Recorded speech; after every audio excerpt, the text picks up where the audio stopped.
those folks out there that are thinking about investing passively to really think about that. You could be a co-owner of one of those properties in your neighborhood or in your backyard somewhere, or perhaps not even in your backyard, in some market where it makes sense to do real estate investing for cash flow and appreciation. You can do that too if you partner up with the right people. Welcome to the Threefold Real Estate Investing Podcast.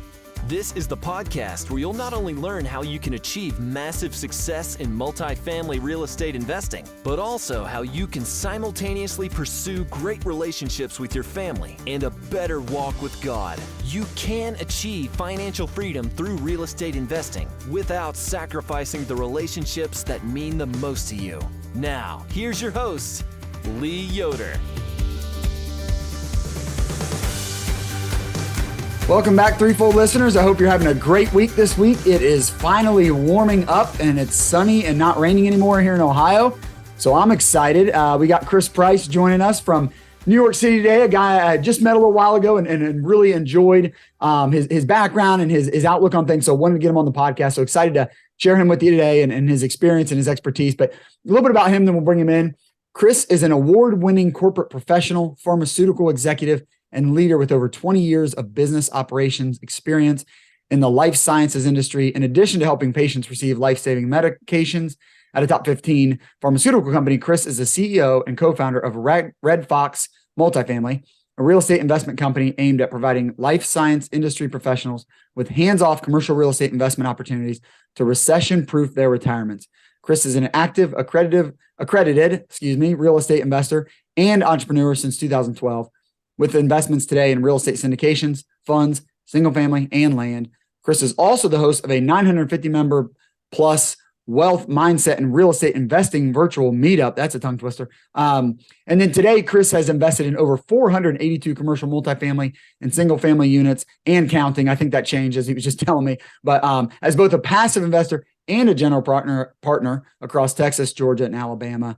Chris's biggest accomplishments are his family. He is married to his lovely wife, Allison. Together, they have two beautiful children.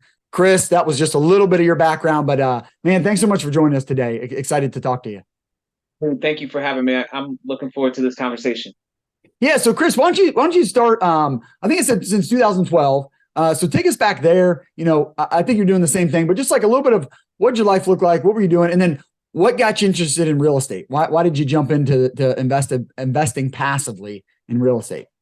Yeah, it's a great question. So yeah, my journey is not too dissimilar from those that you might have had on your show in the past, mm-hmm. and those other stories that you've heard of those people that become accidental landlords. My wife and I, we were in a situation in 2012 where that little girl that we mentioned, Zoe, that's getting ready to turn 11 this week.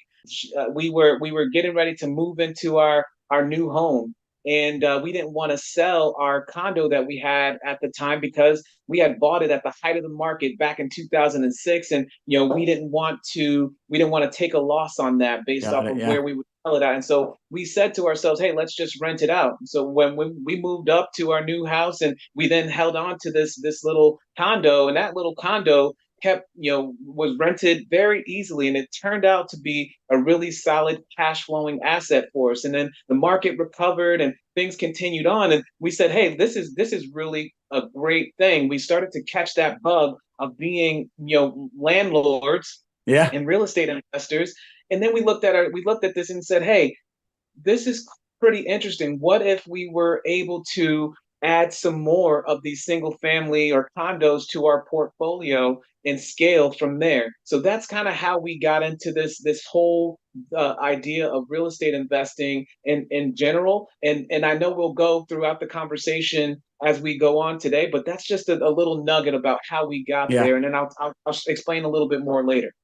Yeah, that's awesome, Chris. And you're right. I don't think it's too dissimilar. There's a lot of folks out there that figure out or find out about real estate somewhere. And a lot of times it is being an accidental landlord. Like for some reason you just need to rent out a house. You know, you're not living there, but you don't want to sell it, can't sell it, whatever. Right? Like you see it and you go, wow, this is, I mean, because I'm guessing for you too, Chris, like I'd never heard of that. I didn't know anybody that owned rental real estate. So you see it for the first time and you go, I mean, just simple numbers. Like we bought something for $100,000 and we're making $5,000 a year, just a 5% return. That's cool. But like, that's not even including the fact that the person that lives there, they're the ones paying off the $100,000, and they're paying off $2-3 grand a year or whatever. So like, wow, like we're just sitting here making $5,000 a year. Like you said, especially if you have a condo or something like that, something that's pretty easy to rent and keep rented. And you just sit there and make $5,000 and they're paying off the loan. You're like, well, this makes a lot of sense. Like, yeah, what if I did more of this? Right. So, yeah, so you're at that stage. Yeah, thanks for setting that up for us, because I do think, yeah, whether you're active in it and see it that way, but at some point, the light bulb goes off and people go, this makes a lot of sense. I should do more of this. And we didn't even get into, some of the other tax advantages and things like that. So once you figured that out, Chris, did you start gobbling those up, or did you decide to go bigger or jump in other people's deals? What did you do next once that proof of concept really took hold?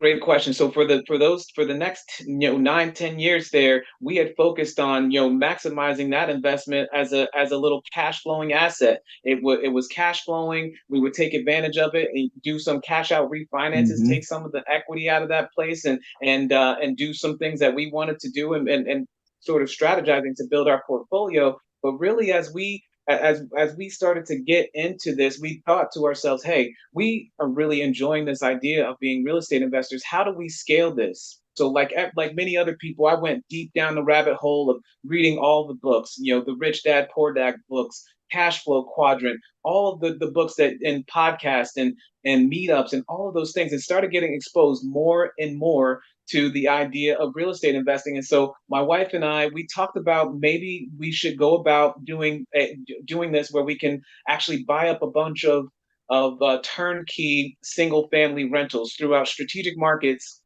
in the country. And when we looked at that, we had designed a game plan to be able to execute this fully. We knew how many single family homes or up to fourplexes we needed to be able to reach our quote unquote financial freedom number. Because of course, in the real estate investing and passive investment journey, many people talk about this idea of financial freedom and passive income. And this was a foreign topic to us. We hadn't heard of it, but it was certainly something that was very intriguing as corporate professionals with a young family who were doing great in their careers, but we wanted to also be able to generate some passive income. And so when we looked at that number, though, Lee, in terms of the number of single family homes that we would have to acquire to be able to reach our financial freedom number, that number was daunting. It was a lot. It was a lot. And we said, hey, there has to be a better way. And in that journey of listening to podcasts and books, I kept hearing this idea of, hey, you don't have to go to single family and graduate up to multifamily. You can just go straight to multifamily. I'm like, this is very interesting.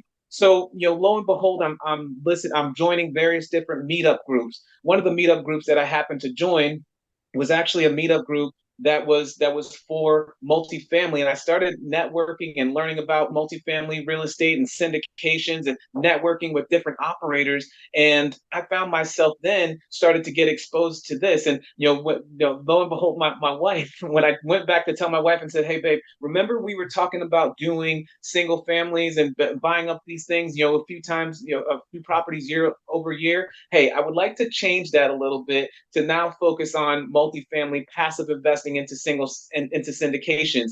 And she looked at me and she said, okay, let's look at it, but don't we have a plan? This was our plan. And I'm not very familiar with multifamily. I've done that to my wife a few times. So yes. I'm with you on this, man. Yeah. Yes. I know this conversation.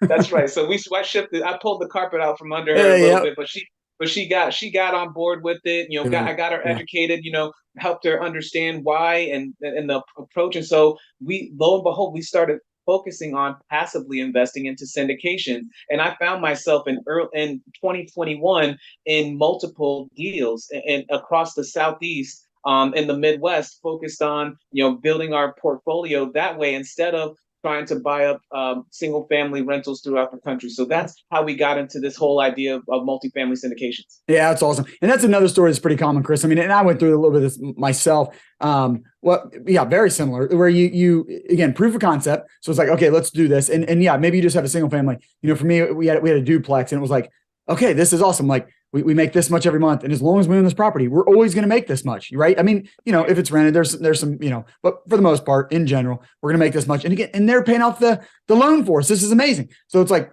well, let's do this a bunch more times. But then you do that math and you go, what if we did this 10 more times?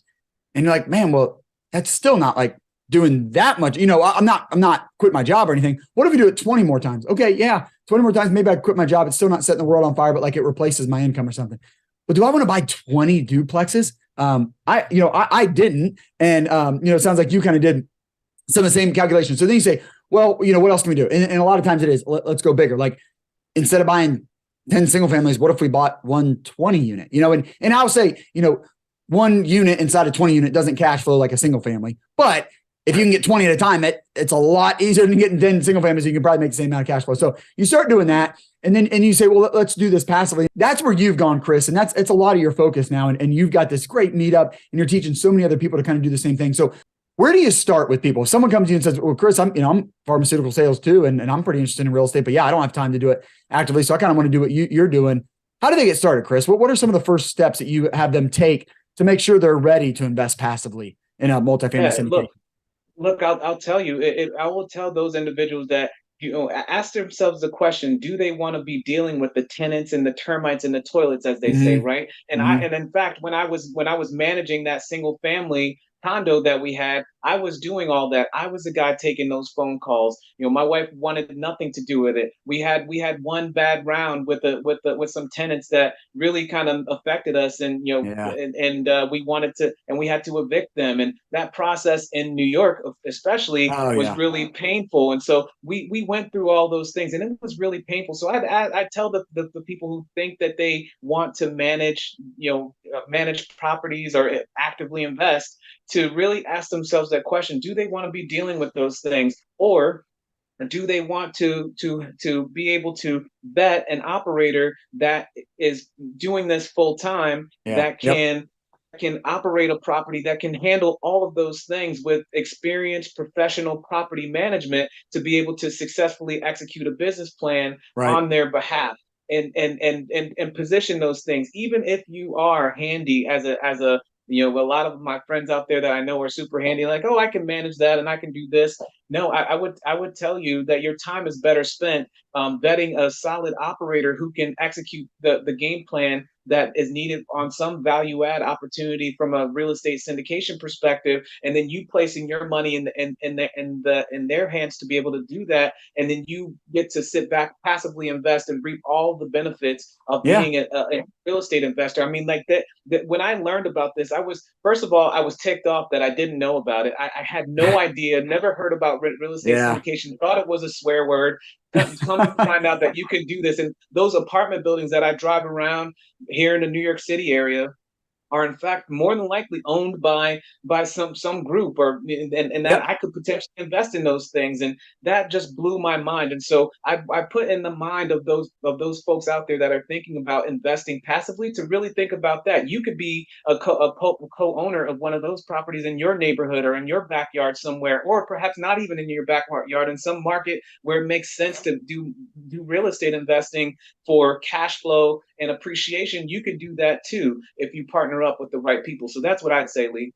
Yeah, that's really good, Chris. It just made me think, like, you talk about, or do you want to do this actively? Do you want to deal with the tenants, termites, and toilets, or do you want to let a professional do it full time? It just made me think, like, I could probably come in and try my hand at your job for a little bit, Chris. And there might be parts of your job I could do. Like on your easiest day, I might skate by and I could play the part of Chris Price in your job. But inevitably, something comes up that your 20 years of experience and all the other stuff. I mean, there's so much there, but like something comes up and I'm like, I have no idea what to do. And I inevitably, some people find that out about real estate. Like sometimes you get in and things go really well. The tenant just stays in place and pays on time. And like that can happen. But inevitably, then the really hard part of the job comes up. And if you're not, good at it, experienced, and you're kind of not all in on it, you're trying to do another job and you got kids and you're doing all this other stuff, you find out, shoot, this is hard. This is like a job. This is a different job. And maybe I'm not that skilled and I don't want to be all in on it. And then you find out, like you said, oh my gosh, there's guys and girls over here. This is all they do. This is what they do. So like when the hard things come up, like they know how to do it because they've been doing it for, 5, 10, 20 years. I think that's a really good point. I appreciate you laying it out there. And so you talked about, would you rather be vetting an operator? I think that's such a good point. I think that's the most important thing. So I'd love to spend a few minutes on that, Chris. How do you do that? So I think you laid it out well when you said, well, if I'm talking to someone, I'm going to say, do you want to be doing this 10 through my throats, or do you want to vet a sponsor? I think a lot of them are probably going to be like, I'd probably rather just vet a sponsor and let them do the work and I'd invest. Okay, but how do we do that, Chris? Right. So look, I'll tell them a couple of things. One, even within the sponsors, you're going to all of us as real estate investors, we want to focus on great markets. So Hmm. once you start to find out, hey, what markets do I want to be in? Do I want to be in the Carolinas? Do I want to be in Ohio, Columbus, Cincy, Cleveland, Akron, wherever it is? Do I want to be in Texas and other parts of the Midwest and Southeast, that Sun Belt? Wherever it is, you want to know those markets, and then you should find yourself as a passive investor, joining, going to meetups, whether Yeah, that's in right. meetups or whether that is virtual meetups, and networking with those operators. I mean, when you talk about free access, free information in a world that's going to open you up and educate you to help you, invest in alternative investments like a roof over people's heads, which people actually need, Hmm. and diversify outside of the stock market. This is something that you want to be. You can be in these rooms with these people. You can network with these operators. So I would Right. say get to these meetups, and then if you can get to these meetups, a step up above that perhaps is even getting to some of these conferences that a lot of major firms start, whether those conferences are, big conferences in certain markets. One of the, not endorsing any of them, but some that I've attended Brad Sumrock's Rat Race to Retirement. Okay. Yeah. He's had I've attended Dealmaker Live from Michael Blanc, so many others. These people, you can get to these conference and network with people and get to know, like, and trust these potential operators. Once you've done that, you want to understand, hey, what's their track record or level of experience do Yeah. they Right. have? Are they focused on the markets that you are focused on, that you believe in from an investment standpoint? Or what about their investment profile? Have they successfully come full cycle on certain deals? Hmm. What have they hit or exceeded their projected returns? Those are types of things that you want to be able to look at, to be able to truly understand whether or not you're aligned on interest and on markets. And if once you've done that, like I said, it's pretty easy at that point in time from an experience perspective to say, hey, I believe in this operator's experience more than you believe in myself to figure out how to turn a single family into a jewel. I'm going to believe in this 150 unit property that they have under contract, that they've successfully done this proof of concept Yeah. before, Right. and I'm going to Yep. go and ride on their coattails and take advantage of it. That's what I would encourage passive investors to do.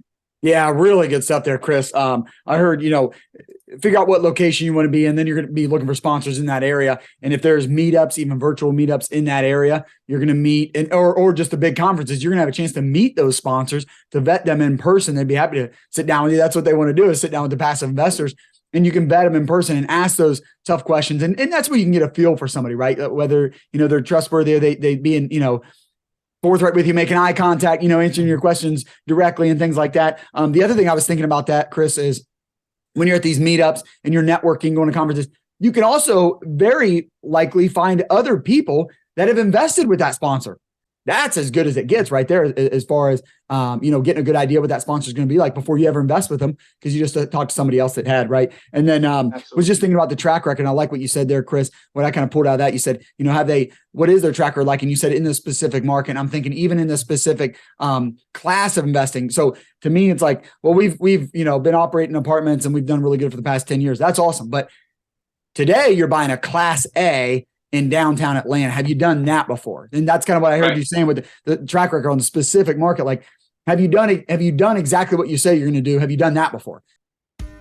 Hey, Threefold listeners, just want to take a quick second here to promote our sponsor, a company that I'm a big fan of, done a lot of business. I'm a very happy customer of Prominent Title Agency. They are a full service title and escrow company licensed in Ohio, Kentucky, Indiana, Tennessee, Michigan, and Florida. They handle commercial transactions of all types and sizes, including multifamily, retail, industrial, hotels, medical buildings, restaurants, gas stations, golf courses. They are very experienced and efficient in handling large portfolios, including multiple properties and or multi-states, as well as entity transfers in Ohio. My guy over there is Rob Calabrese. He is the division director for Prominent Title Agency's commercial real estate division.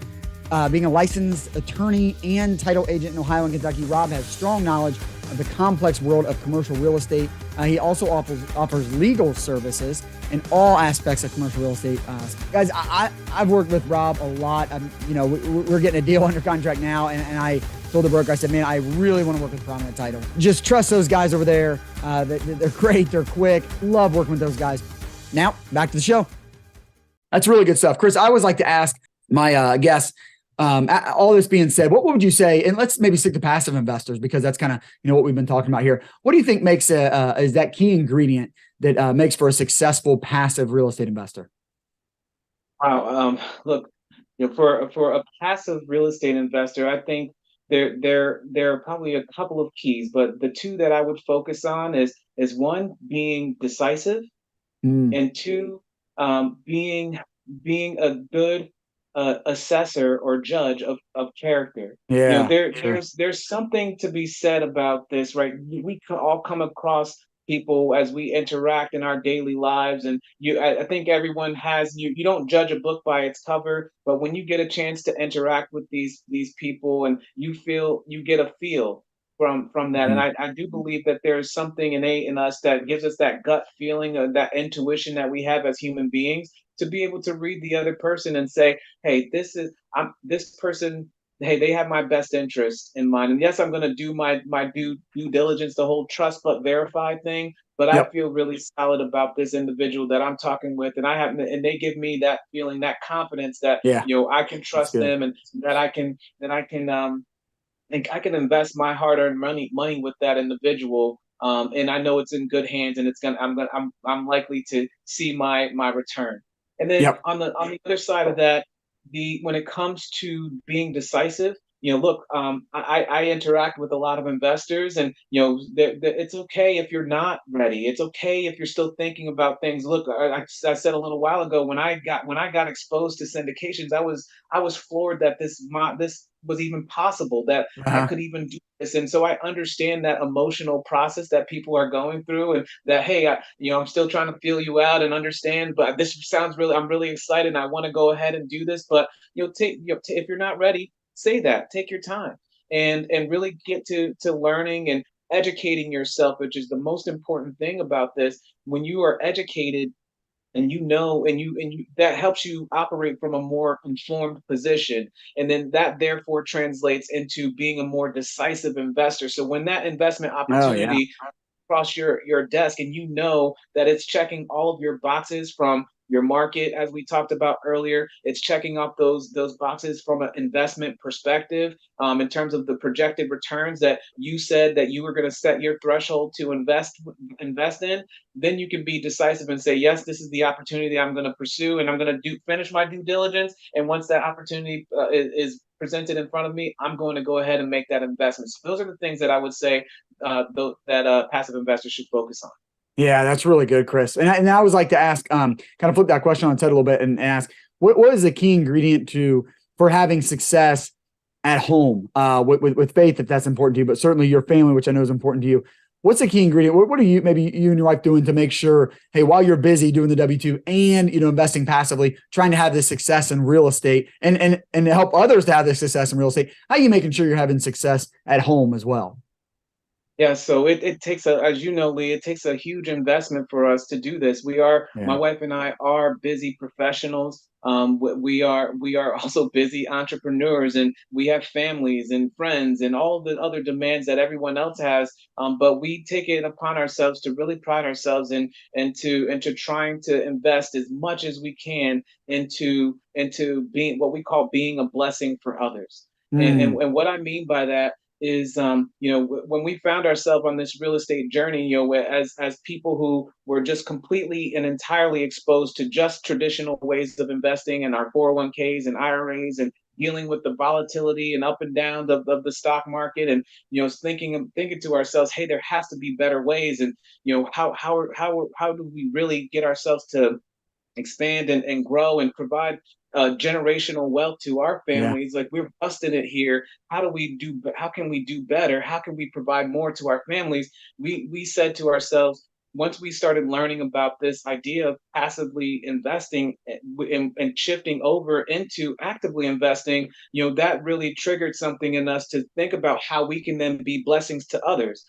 And what I mean by that is now we have the opportunity to bless others by educating them on this asset class that not a lot of people know Yeah. about. There you go. And Yeah. when they can do that and they can diversify their incomes and maybe help themselves build generational wealth for their family as they now invest in this asset class of multifamily syndications, and perhaps there'll be others as we continue to diversify our portfolio over time as well. But being a blessing to others is something that fuels us, and that's what keeps us going every day. Yeah, that's awesome, Chris. I mean, I really appreciate that. And I know others have gained a lot of value from that. And so if people want to learn more and want to find out, I think redfoxmultifamily.com, Chris. And then thanks for sharing this. I see that we got a free webinar here. If you go to redfoxmultifamily.com/webinar, we'll put that in the show notes as well. So those are good places to go and learn more about you guys and then learn from you guys. Right, Chris? That's exactly right. Okay. And in addition to that, you can reach out to me on LinkedIn. I'm happy to connect. Yep. Okay, great. We'll put all that in the show notes. Hey, Chris, before I let you go, this has been awesome, man. Appreciate you sharing all this with us. Before I let you go, I always like to ask our guests, how might my listeners and I be praying for you in the coming weeks? First, I really appreciate you even making that offer. When I was having a chance to just listen to past episodes of what you do, really, it really just means a lot, and it's just such a unique approach. And I just Oh, ask cool. Thank you. for your prayers and your listeners' prayers to continuing to help us on our journey to be a blessing to others, to help Awesome. us communicate an effective message to folks, to help them expose and learn this space of multifamily syndications so that they can build wealth without Wall Street. Yeah, that's awesome, man. We'd love to pray for that with you, Chris. Man, love what you guys are doing. So we'd love to pray that God continues to bless that, blessing you to bless others. That's awesome, man. That's the heart of the gospel there. So be happy to do that. Well, Chris, thanks again, man. This has been really helpful. I think vetting a sponsor, finding a good operator is utmost importance. I think, your story, people can relate to that, get in. Do you want to do the termites, toilets, and tenants? No. You want to do it passively? Great. You've got to find a good operator. So thanks for sharing with us about how to operate. You guys want to learn more? Check out Red Fox Multifamily again, and we'll put all that in the show notes. So follow Chris and find out more. So thanks, Chris. Have a good one, bud. Thanks, Lee. Take care. Thank you for joining us for another great episode. I hope you'll take action on what you've learned today. If you enjoyed today's show, please consider leaving Lee a 5-star rating and review. And check him out on THREEFOLDREI.com. Until next time, 1 Timothy 6:17.